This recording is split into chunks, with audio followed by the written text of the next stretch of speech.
স্বাগত আপনাদের সবাইকে। কেপি অ্যাস্ট্রোলজি কি? কেপি অ্যাস্ট্রোলজি নিয়ে এত কথা বলার কি আছে? আমরা চিরন্তন যে ট্র্যাডিশনাল অ্যাস্ট্রোলজি নিয়ে শুনে আসছি তার মধ্যে কেপির ভূমিকাটা কতটা? কৃষ্ণমূর্তি পদ্ধতি যেটা আমাদের সামনে উপস্থাপিত হয়েছে হঠাৎ করে চলে আসলো আর এত কিছু বলে দিচ্ছে যে মানে পুরনোকে ফেলে নতুনের দিকে এগোতে হবে, এই ধরনের কথা কোনো কোনো মহল থেকে উঠে আসছে। সত্যি কি তাকে কতটা গ্রহণ করার মতো? অবাক হবেন। এমন এমন কিছু প্রেডিকশন, সেই অর্থে বলতে গেলেই মানে প্রেডিকশন নির্ভর তো বটেই, গণনা নির্ভর, কিন্তু তারই সাথে এমন এমন কিছু ফলাদেশ গণনা সেখানে বেরিয়ে আসতে পারে যেটা আপনি একেবারে অবাক হয়ে যাবেন যে এটাও বলা যায়, এইভাবেও বলা যেতে পারে। ধরুন আজকে এই লাইভ প্রোগ্রাম, এটা একটু বড় রকমের প্রেডিকশন করে দেওয়া। কারণ এই লাইভ প্রোগ্রামে কারা কি ধরনের ফোন বা কোয়ারিজ নিয়ে আসবেন সেটা কিন্তু আগে থেকে ঘোষণা হয়ে গেছে। ঘোষণা অন ক্যামেরা হয়নি, অফ ক্যামেরা হয়েছে। আমাদের এই স্টুডিও ফ্লোরে আমরা যারা এই মুহূর্তে প্রেজেন্ট ওনার সাথে, শ্রীমতী অপর্ণা দত্ত, উনি জানিয়ে দিয়েছেন কি ধরনের ফোন কলস আসতে পারেন, কি ধরনের কোয়ারিজ আসতে পারেন। এখানেই মনে হতে পারে অ্যাস্ট্রোলজি বা কেপি অ্যাস্ট্রোলজি ম্যাজিকের জায়গা। কি করবে মানে কিভাবে বলা যায়, সেই ধরনের ওনার মধ্যে স্পেশাল কিছু পাওয়ার আছে। এই জানা অজানা, জ্ঞান অজ্ঞান, এই জায়গাতেই ডামাডোল বেঁধে লুকিয়ে আছে একটাই চাবিকাঠি। আপনি প্রতারিত হবেন কি হবেন না, আপনি প্রকৃত সেই অ্যাস্ট্রোলজির রেজাল্টটা গ্রহণ করতে পারবেন কি পারবেন না। মুখে নয়, কাজের কাজই হোক। লজিক্যালি ব্যাখ্যাটা পাই তবে তো আরো বুঝতে সুবিধা হবে। শ্রীমতী অপর্ণা দত্ত সেই কাজটি বরাবর করতে ভালোবাসেন, আজও করবেন। আসুন সকলে মিলে তাকে আগে ওয়েলকাম করি। নমস্কার। নমস্কার। তো কৃষ্ণমূর্তি পদ্ধতির যৌক্তিকতা নিয়ে আমি বরাবরই কথা বলে থাকি, এবং ট্র্যাডিশনালকে সঙ্গে নিয়েই চলতে বলি, কারণ ট্র্যাডিশনাল ছাড়া আমরা কৃষ্ণমূর্তি পদ্ধতিতে আসতে পারতাম না। স্বয়ং কৃষ্ণমূর্তিজি ছিলেন প্রথম জীবনে ট্র্যাডিশনাল অ্যাস্ট্রোলজার। তো সেক্ষেত্রে দেখুন অনেকগুলো কোয়ারিসের জায়গা ট্র্যাডিশনালে থেকে যায়, সেগুলো আমি বারবারই আপনাদের বলেছি। সেই কোয়ারিসের জায়গা থেকেই কিন্তু আপনার কৃষ্ণমূর্তি পদ্ধতির এই সৃষ্টি, এবং কৃষ্ণমূর্তিজি নিজে এই প্রশ্নগুলোর সম্মুখীন হয়েছিলেন বলে পরবর্তীকালে আমাদের এই সম্পর্কে সূত্রগুলো দিয়ে গেছেন। এবং উনি জীবিত থাকাকালীন আমরা কেস স্টাডি বহু পেয়েছি, বহু পড়াশুনো করতে হয়েছে আমাদের, মানে বিশেষ করে আমি করি। তো কৃষ্ণমূর্তিজি নিজের রাইটিংয়ে আমরা দেখেছি একটা বক্তব্য উনি বারবার বলেছেন যে প্রশ্নের যে সিডস মানে বীজটা লুকিয়ে থাকে কিন্তু রুলিং প্ল্যানেটের ওপর। যেমন সুব্রত একটু আগে বলছিল যে কি ধরনের প্রশ্ন আসবে আজকের ফোনে, বা আমার ক্লায়েন্ট এসে আমাকে কি ধরনের প্রশ্ন করতে পারে, বা ক্লায়েন্ট কি জেনুইন বার্থ টাইম আমাকে দেবে কিনা, জেনুইন ডেট অফ বার্থ দেবে কিনা, এগুলো কিন্তু রুলিং প্ল্যানেটের মধ্যে এই বীজটা লুকিয়ে আছে। এবং এই সেটা কেউ জানতেও পারবে না, আপনি নিজে ক্যালকুলেট করে নিতে পারবেন। একদমই। তো সেটাই কিন্তু কৃষ্ণমূর্তি পদ্ধতির অ্যাডভান্স স্টেজ যেটাকে আমরা বলি। তো দেখুন যোগ নিয়ে আপনারা বহু কথা শুনেছেন, শুনছেন, রোজই শুনছেন। তো আমি সেখান থেকে একটু ভিন্ন মাত্রায় আলোচনা করছি, কারণ আমার গুরুজি যিনি কৃষ্ণমূর্তিজি তিনি কিন্তু যোগকে প্রাধান্য দেননি, প্রথম কথা। দ্বিতীয় কথা হচ্ছে রুলিং প্ল্যানেটসের উপর বেস করে আমরা কিন্তু একটা মানুষের 100% একদমই প্রেডিকশন করে দিতে পারি, সেখানে বার্থ চার্টেরও আমাদের দরকার হয় না। তো সেই রুলিং প্ল্যানেটের উপর বেস করে আপনাদের সামনে আজকে ডিসক্লোজ করলাম যে আজকে কি ধরনের প্রশ্ন আসবে, বা ক্লায়েন্ট আমাকে কি ধরনের প্রশ্ন করবে, আমি কি ধরনের উত্তর দেব। বাট মানে যার যাবতীয় সম্বন্ধীয় প্রশ্নের উত্তর কিন্তু আমরা পেয়ে যাই এই রুলিং প্ল্যানেটসের উপর ডিপেন্ড করে। এবং বর্তমানে ট্রানজিটে কোন পার্টটা চলছে, কোন দশাটা চলছে, বা কোন সাইনে মুন রয়েছে, বা কোন সাইনে লগ্ন রয়েছে, তার উপর ডিপেন্ড করেও কিন্তু আমাদের এই প্রেডিকশানগুলো চলে আসে। তো ব্যাপারটার বিষয়টা হচ্ছে বোঝার, টোটালটাই কিন্তু ক্যালকুলেশন নির্ভর, এখানে ম্যাজিকের কোনো জায়গা নেই। এক্স্যাক্টলি। ধরুন একটা জায়গায় কারোর ডেট অফ বার্থ নেই, নেই, তিনি হাতও দেখাতে পারবেন না, আমার দরকার নেই হাত দেখা, তাহলে কি প্রেডিকশন হবে না? 100বার তার ডেট অফ বার্থটা বের করে দেওয়া যাবে, এতটাই মানে নির্ভর করা যায়। যে ডেট অফ বার্থটা দিলেন সেটা সঠিক দিলেন কিনা, যে টাইমটা দিয়েছেন সেটা সঠিক কিনা, সেটাও তো বের করে দেওয়া সম্ভব। হ্যাঁ, পাস্ট ইভেন্টটা ম্যাচিং করাতে হবে, তার বিয়ে কবে হয়েছিল, তার সন্তান জন্ম কবে হয়েছিল, তিনি চাকরি কোন ডেটে পেয়েছিলেন, পাস্ট ইভেন্টগুলো ম্যাচিং করে তার ডেট অফ বার্থের পর্যায়ে আমরা পৌঁছবো। অসাধারণ, কত কিছু লুকিয়ে তো রয়েছে। এটা আমরা সময় নির্ভর, আমার কাছে একেবারে। এরকম কেস যে আসে না তা নয়, ইদানিং ঢাকা থেকে এসছে একটা কেস, হুম, কিন্তু সময় নির্ভর, এগুলো সময় লাগে, আমি অবশ্যই সময়টা চেয়ে নিই, সেই কারণ এটা এখানে ক্যালকুলেশনটা প্রয়োজন। ক্যালকুলেশনের বিষয়। রাইট। ঠিক আছে। শিওর, আমাদের প্রথম দর্শক বন্ধু আশা করি সেই বিশ্বাসে মতবাদে বিশ্বাসী হয়ে ফোনটা করেছেন, যেটা শ্রীমতী অপর্ণা দত্ত বারে বারে বোঝাতে চান অ্যাস্ট্রোলজি সেই জেনুইন দিকটা। এনিওয়েজ, আপনাকে স্বাগত জানাই। কে আছেন? নমস্কার। স্যার আপনাকে নমস্কার, ম্যাডামকে প্রণাম। আমি রামপুরহাট থেকে বলছি। কে বলছেন? রামপুরহাট থেকে সুমন্ত ঘোষ। আচ্ছা, নিজের সম্পর্কেই জানতে চাওয়া? হ্যাঁ স্যার। ওকে, আপনার ডেট অফ বার্থ আগে বলুন। ডেট অফ বার্থ 25শে আগস্ট 1995। 25শে অগস্ট 1995। ওকে, হ্যাঁ। সময়? টাইম বিকেল 3:45। 3:45 বিকেল। ওকে, 3:45 বিকেল। হ্যাঁ, আর জন্ম কোথায়? হ্যাঁ হ্যাঁ, জন্মস্থান হচ্ছে বর্ধমানে। বর্ধমানে। এই মুহূর্তে আপনি বর্ধমান। রামপুরহাট থেকে কল করছেন। হ্যাঁ হ্যাঁ হ্যাঁ। এই অনুষ্ঠান রেগুলারলি দেখেন? হ্যাঁ রেগুলার দেখছি, 6 মাস দেখছি। আচ্ছা, 6 মাস দেখেছেন। 6 মাস দেখে কি বুঝেছেন? হ্যাঁ দেখে বলেন, ক্যালকুলেশন যেগুলো করেন খুব ভালো করেন এবং খুব ভালো লাগে কথাবার্তাগুলো। কেপি অ্যাস্ট্রোলজি নিয়ে আপনার কি ধারণা তৈরি হয়েছে? আর ধারণা মতো উনি যেগুলো বলেন এগুলো খুব মানে রিয়েলি বলেন, আর সবার থেকে আমার অনেকটা ভিন্ন উনি। বেশ, আপনার এই মতবাদকে একেবারে শিরোধার্য করে আপনার প্রেডিকশনের জায়গায় এবারে দেখা যাক যে যেটা আপনার ধারণা তৈরি হয়েছে সেটা প্রেডিকশনের সাথে কতটা একেবারে ম্যাচ করছে। আমার এক রিলেটিভ এদিকে কাকু গিয়েছিলেন ওনার কাছে ব্যবসার জন্য। ও, কলকাতাতে। আচ্ছা ভালো আচ্ছা। ভালো ফলো পেয়েছেন, ব্যবসাটা অনেকটা flourish মানে করেছে। যে গাইডেন্সটা দিয়েছিলেন সেটা ওনার পক্ষে কাজে দিয়েছে। হ্যাঁ হ্যাঁ হ্যাঁ। ওকে ওকে, দেখা যাক নিজের গাইডেন্স এবারে কি হয়। হুম। আচ্ছা, রাশি লগ্ন জানা আছে তো? কি বার ছিল? না না ক্লাস লগ্ন জানি না ম্যাডাম। কি বার ছিল? আমার শুক্রবার ছিল। মানে চারটা একেবারেই করানো হয়নি। রাশি লগ্নটা একটু লিখে নাও। তোমার হচ্ছে কর্কট রাশি, হ্যাঁ, এবং মকর লগ্ন। আর কর্কট রাশি। অশ্লেষা নক্ষত্রে জন্মেছো, মানে বুধের দশায় জন্মেছো।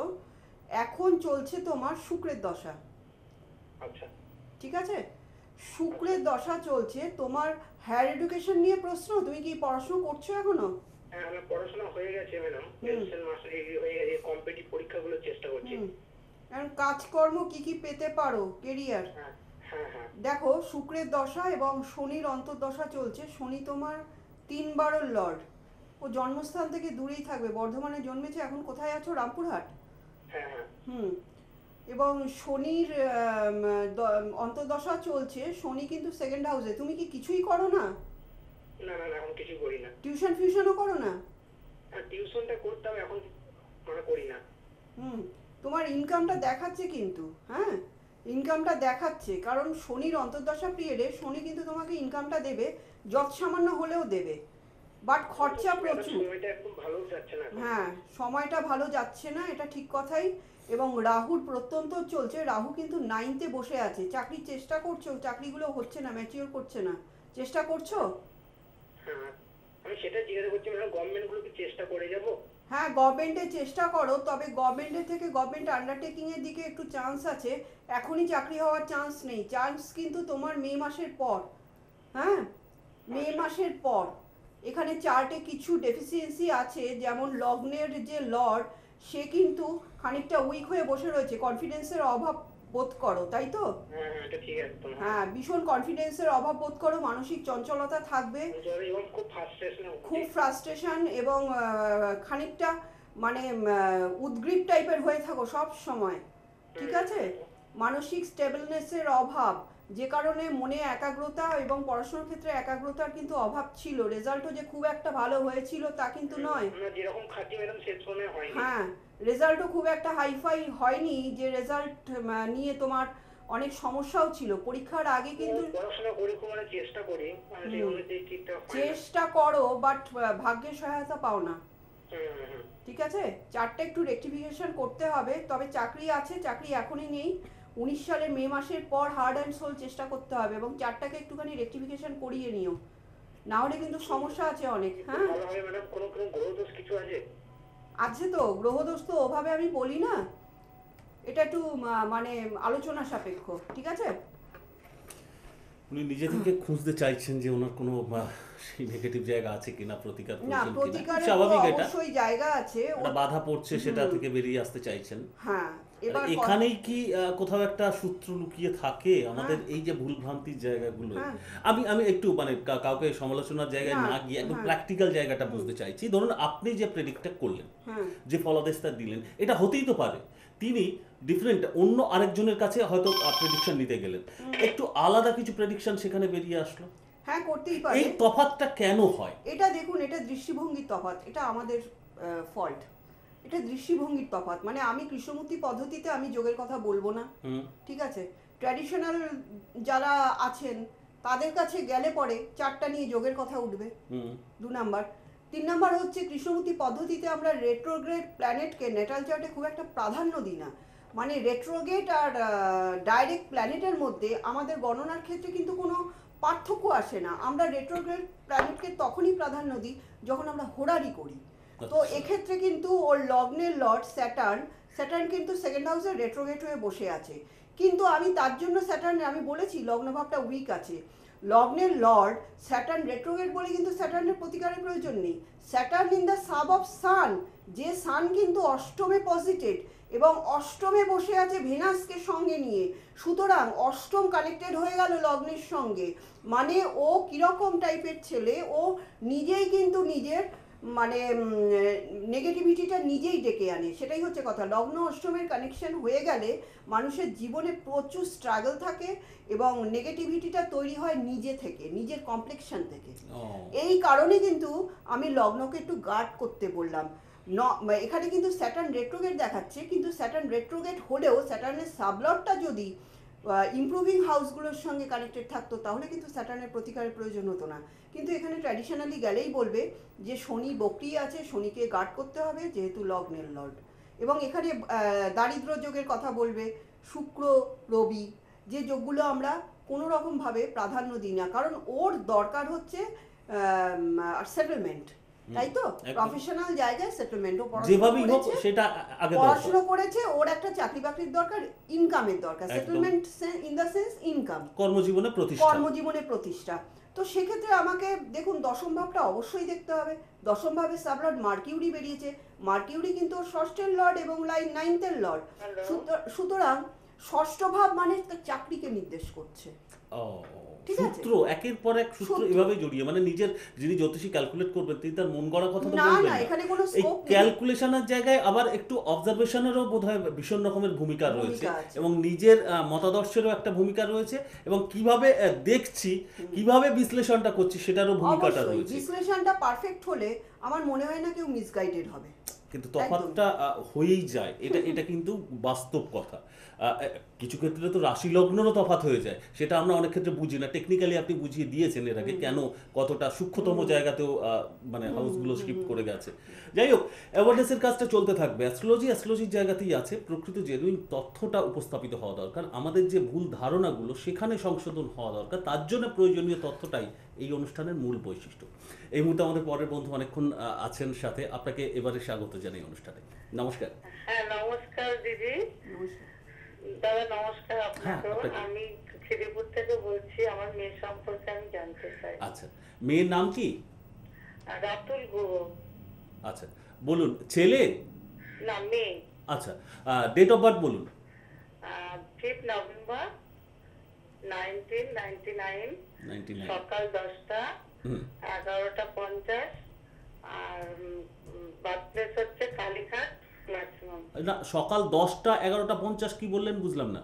11:50। 11:50 জন্ম? হ্যাঁ। ওকে, আর কলকাতাতেই জন্ম? হ্যাঁ। সকাল 11:50? হ্যাঁ। আচ্ছা, 5 নভেম্বর তাই তো? 5 নভেম্বর 1999। হ্যাঁ। ওকে ওকে।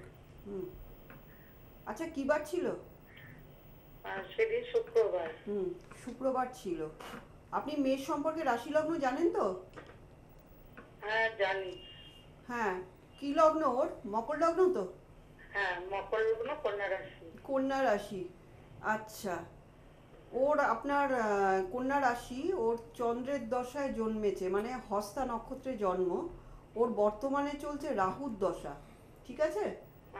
আচ্ছা, রাহুর দশা, রাহু আপনার বসে আছে 7th-এ। আচ্ছা, মেয়ে কি করছে এখন? ও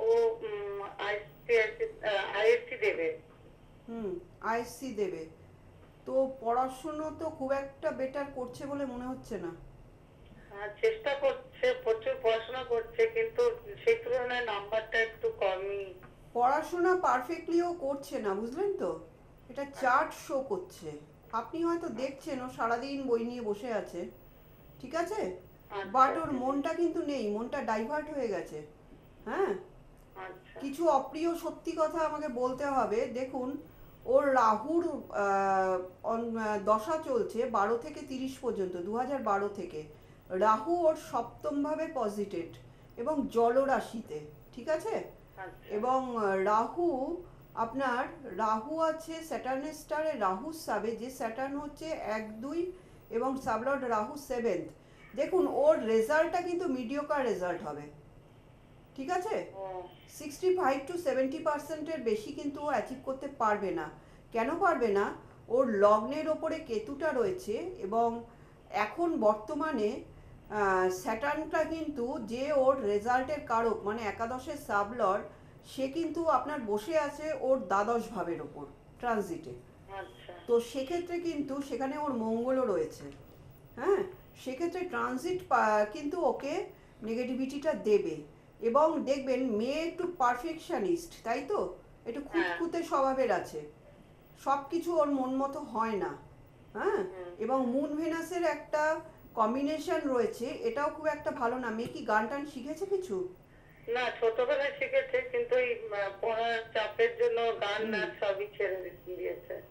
গানটা করলে ওর হতো, বাট রেজাল্টের জায়গায় কিন্তু রাহু যতদিন প্লে করবে ততদিন 2030 সাল পর্যন্ত এই জায়গাটা আপনার আগে প্রতিকার করা উচিত ছিল, তাহলে ও মন মতো রেজাল্ট করতে পারত, ঠিক আছে। আচ্ছা ঠিক আছে। রাহু 7th হাউসে ফ্রুটফুল সাইন জলরাশিতে থাকলে এখানে খুব একটা মানে অন্যদিকে টার্ন নেয়। আমি আর অনেয়ারে বলছি না, এখানে মন মানসিকতার জায়গাটা মানে মিসগাইডেড হয় ওর নিজের দ্বারাই। তো আপনি হয়তো দেখছেন মেয়ে সারাদিন পড়াশোনা করছে, বাট ওর মাথায় কতটা ঢুকছে সেটা কিন্তু একটা আলোচনা সাপেক্ষ ব্যাপার। হ্যাঁ, ও ঠিক আছে? সারাদিন পড়াশোনা নিয়েই থাকে, অন্য কিছু করে না। আমি বললাম তো। বন্ধু বান্ধবের সাথেও মেশে না, না, পড়াশোনা শুনুন, নিয়েই থাকে, প্রচুর চেষ্টা করে। হ্যাঁ, সেটা আপনার মনে হচ্ছে, ঠিক আছে। রাখুন ফোনটা, আমি আসছি।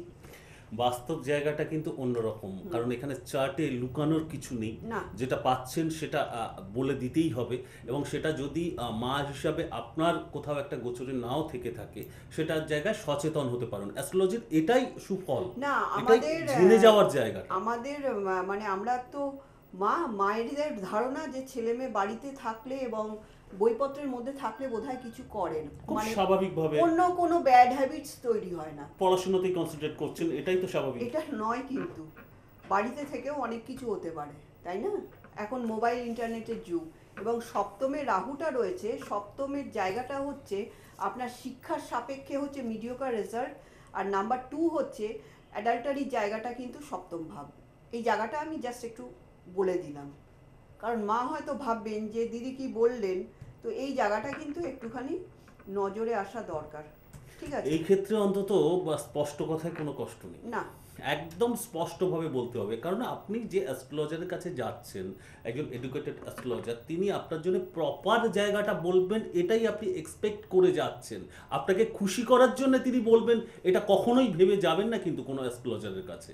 দেখুন, যেটা খুশি প্রকৃত করার তথ্য। বিষয়টা হলে তো তাহলে সমস্যার সমাধানই হবে না, এক্স্যাক্টলি, তাই না। তাহলে নেগেটিভ কিছু থাকবেই না। আপনি 10 মিনিট আমার সঙ্গে কথা বলে খুশি হয়ে বাড়ি গেলেন, সেই 10 মিনিটের পর আপনি যখন 10 ঘন্টা সেই বিষয়টা ফেস করবেন, সেই জায়গাটাই তো রিয়ালিটিটা বেরিয়ে আসবে। প্রবলেমটা তো প্রবলেমেই থেকে গেল, তাহলে তার সলিউশনটা তো কিছু ব্যাপার বেরোলো হচ্ছে না। অ্যাস্ট্রোলজি কিন্তু সলিউশনের জায়গাটা দেখায়। আমি এই জায়গায় আসতে চাইবো একটা গুরুত্বপূর্ণ প্রশ্ন, কিন্তু তার আগে হ্যাঁ, একটু বলুন। বন্ধুদের সঙ্গে শেয়ার করে দিতে চাইবো। এই ইনফরমেশনটাও আই থিঙ্ক কাজে দেবে, যারা ওনার এই মতাদর্শের সঙ্গে একমত হয়ে অ্যাস্ট্রোলজির বা কেপি অ্যাস্ট্রোলজির এই জেনুইন অ্যাপ্লাইটা নিতে চাইছেন। তারা যদি যোগাযোগ করতে চান, তাহলে দুটো মোবাইল নাম্বার রয়েছে, নোট করে নিতে পারেন, সেখানে একটু কথা বলে নেবেন। 9836454844 এবং 7980683638। এই দুটো নাম্বার টিভি স্ক্রিন থেকে ধীরে ধীরে লিখে নিতে পারেন, বা ইউটিউব যারা দেখছেন মানে ডেসক্রিপশন বক্স থেকে নোট ডাউন করে দিতে পারেন। চেম্বার ডিটেলস একটু ফোন করেও জেনে যেতে পারবেন, আদারওয়াইজ টিভি থেকেও দেখে দিতে পারবেন। আদারওয়াইজ এর পাশাপাশি আমি একটু আপনাদের বলে সহায়তা করি যে কলকাতার বিধান সরণিতে এবং উত্তর চব্বিশ পরগনা মধ্যমগ্রাম সোদপুর রোডে মধ্যমগ্রামে ব্যাক টু ব্যাক এই জায়গাগুলোতে থাকেন, মাঝে মধ্যেই মানে রেগুলার বেসিসে এটা থাকেন, আর মাঝে মধ্যে জেলায় জেলায় পৌঁছে যান। যেমন কৃষ্ণনগর, বহরমপুর, ডেটগুলো আপনারা জানতেই পারবেন, ফোন করলেও জেনে নিতে পারবেন। বোলপুর, মালদা, দুর্গাপুর, শিলিগুড়ি, এর পাশাপাশি নির্দিষ্টভাবে হাওড়া ময়দান এবং দক্ষিণ কলকাতার বালিগঞ্জ অঞ্চলে, বালিগঞ্জ স্টেশনের কাছে ভারত সেবাশ্রম সংঘ মন্দিরের পাশেই বিশেষ জ্যোতিষ কার্যালয়, সেখানেও কিন্তু নিয়মিতভাবে উপস্থিত থাকেন। যিনি আসবেন আগে থেকে একটু যোগাযোগ করে দেবেন। ওকে, একদম শেষের দিকে এত কিছু গণনার জায়গা যেমন হলো, অবভিয়াসলি জড়িয়ে রয়েছে প্রতিকারের প্রসঙ্গটা। তো এই জায়গায় বাস্তবোচিত আলোকপাত আপনার কাছে চাইবো আজকে মানে এপিসোডে যেতে যাওয়ার একদম এতে। লাস্ট একটা এপিসোড এই কথা দিয়ে শেষ হয়েছিল যে গ্রহের ফেরে মানুষ ঘোরে, সেই গ্রহকেই ঘুরিয়ে দেওয়ার একটা কথা আসছে, মানে নেগেটিভ প্ল্যানেট তাকে একদম পজিটিভ করে দেওয়া হবে। সেটা আদেও কতটা সম্ভব এবং আদেও কি সম্ভব? নেগেটিভ প্ল্যানেটকে পজিটিভ করে দেওয়া যাবে না। তো দেখা যায় যে চার্টের মধ্যে প্রতিকারের তো ইম্পর্টেন্স আছে, সেটাই তো বলছি, সেই জায়গাটা বুঝতে। তো চার্টের মধ্যে দেখুন বিভিন্ন মানে এক একটা চার্ট এক এক রকম ভাবে ইউনিক, ঠিক আছে, এবং এক একটা চার্টের বেনিফিশিয়াল প্ল্যানেট কিন্তু এক একটা হয়। তো সেক্ষেত্রে বেনিফিশিয়াল প্ল্যানেটকে আমার খুঁজে বার করতে হবে।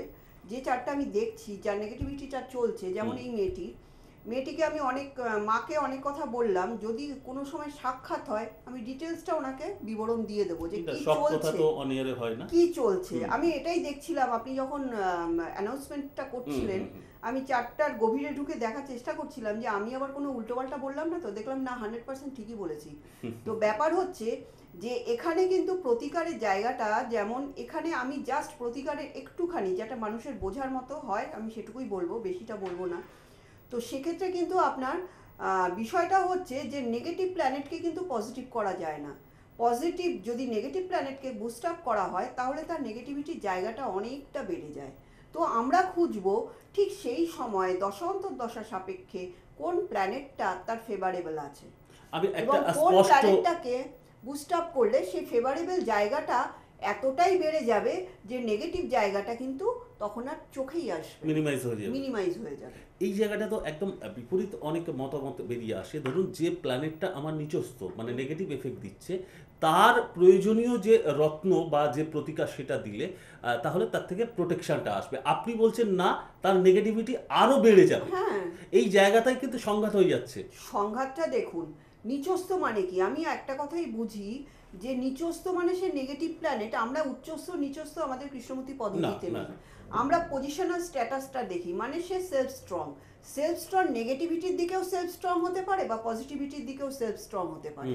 তো যেখানে দেখছি নেগেটিভ মাত্রাটা বেশি, তো সেই স্ট্রং প্ল্যানেটটাকে আমরা কখনোই বুস্ট আপ করবো না, করবেন না। কিন্তু পজিটিভিটির দিক থেকে সে যদি পিএস থাকে, পজিশনাল স্ট্যাটাস পায়, অবশ্যই তাকে বুস্ট আপ করবো। আর উচ্চস্থ নিচস্থ বলছে, নিচস্থ প্ল্যানেটকে বুস্ট আপ করলেও সেই নিচস্থ প্ল্যানেট কিন্তু খারাপ রেজাল্টই দেবে, কখনো পজিটিভ রেজাল্ট। এটা পরীক্ষিত সত্য, এটা পরীক্ষিত সত্য। এবং ট্র্যাডিশনাল অ্যাস্ট্রোলজাররা বর্তমান সময়ে এই নিয়ে ধন্দে পড়ে গেছেন। ওই জন্য বেশিরভাগ ক্ষেত্রে দেখবেন ওরা কিন্তু স্টোন রেমেডি দিতে ভরসা পান না। সমস্ত কথা হলো, আগামী দিনেও হবে, বাকি কথা বোধহয় নিষ্প্রয়োজন। এই কথাগুলোই একটু ভাবুন, বুঝুন।